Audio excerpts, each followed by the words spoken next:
All right, well, here you see the 2007 Saturn Sky.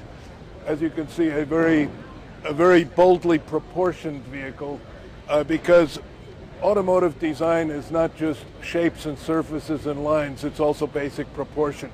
And if you've got the right proportion, 90% of the battle is already won. And as you look at this car, you see its wonderful stance, its wonderful relationship of height to width, the wheels being absolutely out at the corner, but then superimposed on that are really beautiful surfaces. This design was originally done in Europe as a European concept car called the Vauxhall VX Lightning. It was then, the design was brought to the United States.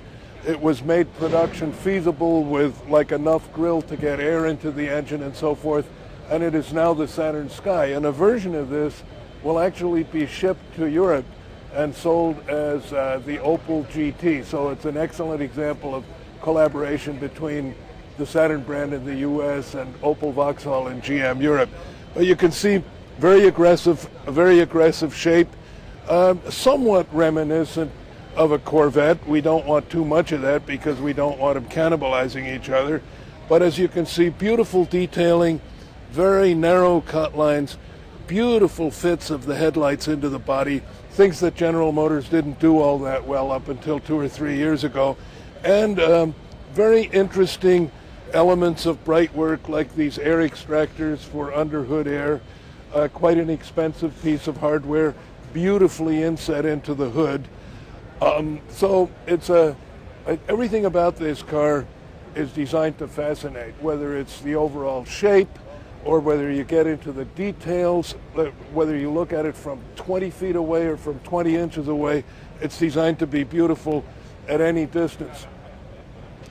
Lines on the side are very beautiful. They have a lovely sweep to them, very muscular fenders, and the design is basically a combination of very sinewy, voluptuous shapes, but instead of a soft roundness, these voluptuous surfaces are always separated from each other by a very sharp crease line, which adds a lot of visual interest. An unusual feature of the car is this deck lid into which the top disappears. When you pull the lever for the top, this comes up, the top comes out, you put it down, and this lid goes back down again. It was somewhat complicated to execute, but we did like the theme of these individual faired headrests in the metal here. Now you can imagine that for the rear window, it was kind of hard to execute because of the bottom of the rear window has to pick up this shape too. It's something that cost a little bit more and cost a little bit extra engineering effort, but we think it's worth it because it gives the car such a unique character. That's both the regular Sky and the Sky Redline, and of course maybe I should emphasize what we're looking at here is the Sky Redline, the high performance version of the regular Sky. This vehicle has 260 horsepower in a relatively small car, gives a terrific power to weight ratio. The car will accelerate to 60 miles an hour in about 5.2, 5.4 seconds, which is really Corvette and Porsche territory pretty much. Around the back here you've got the very distinct Saturn taillights, which are also shared. This taillight theme is shared with General Motors Europe with the Opel brand. It's going to be a distinctive trademark of both Opel and Saturn, and again catch the very, very beautiful fits as the taillights nestle into the sheet metal seamlessly. This spoiler, the spoiler is unique to the Saturn Sky Redline, both as a visual differentiator and also in those countries like in Europe with unlimited top speeds where many people will be driving this vehicle at 155 or 160 miles an hour, the spoiler will be important for aerodynamic reasons. And again, notice the attention to detail. Back in the old days, General Motors would have simply recessed the name of the product into the plastic of the fascia. Yes, that identifies the car, but it is not an expensive, high-class way of identifying the car. We now use these pretty expensive and very rich-looking individual chrome letters, and of course, this is the little Saturn red line badge right here, the little chrome bar with the red line going through it.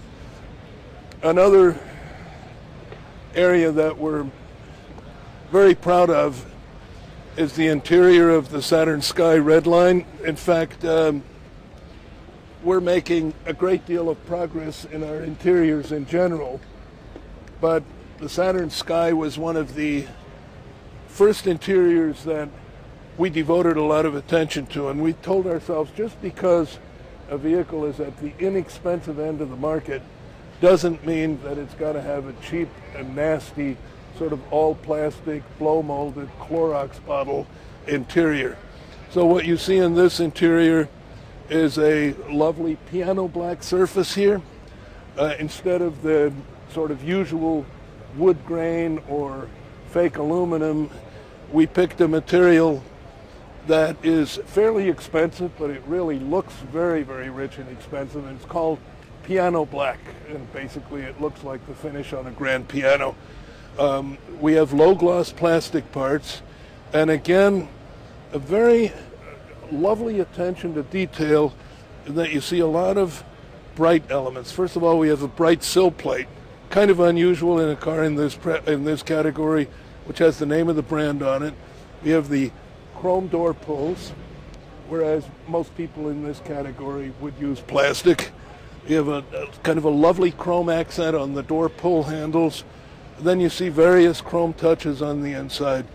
An ergonomically very good interior, and also one that is very pleasant to look at with a very nice tactile feel, because we shouldn't forget, while people may buy the car for its exterior appearance, but once they own the car, the part that they see the most of and that they have to interface with on a daily basis when they're driving is the interior. So, what does this car mean to the Saturn brand and to General Motors in general? I think what you're seeing is it is the iconic vehicle for Saturn, a vehicle that personifies the revitalization of the Saturn brand. Saturn's always been a great brand, but it's been predominantly known for customer service, fair dealers, honest dealers, and happy buyers. Maybe we were somewhat negligent in providing exciting product on top of that. We had owners who went to Saturn dealers because they liked the dealers, not necessarily because they were in love with the car. We told ourselves, what if we coupled this respect and admiration for Saturn dealers with cars that are going to have much broader appeal? An interesting thought, which is executed in the 3 new Saturns that we're launching here in New York. But the Saturn Sky, I think, serves as a symbol of where we're taking this brand. Exciting, beautifully finished, European type style vehicles that we think are going to have an enormous appeal. In the broader sense, what does this car say about General Motors? It says that General Motors has an all-new and very definite focus on tremendous new products, great styling. We are rediscovering what it means to be a design-driven company, and it's all of the fit and finish items that I showed you, the interior excellence, the dynamic excellence, the beautiful proportion you will find, of course, throughout the Saturn line, but increasingly throughout General Motors products, no matter what category they're in.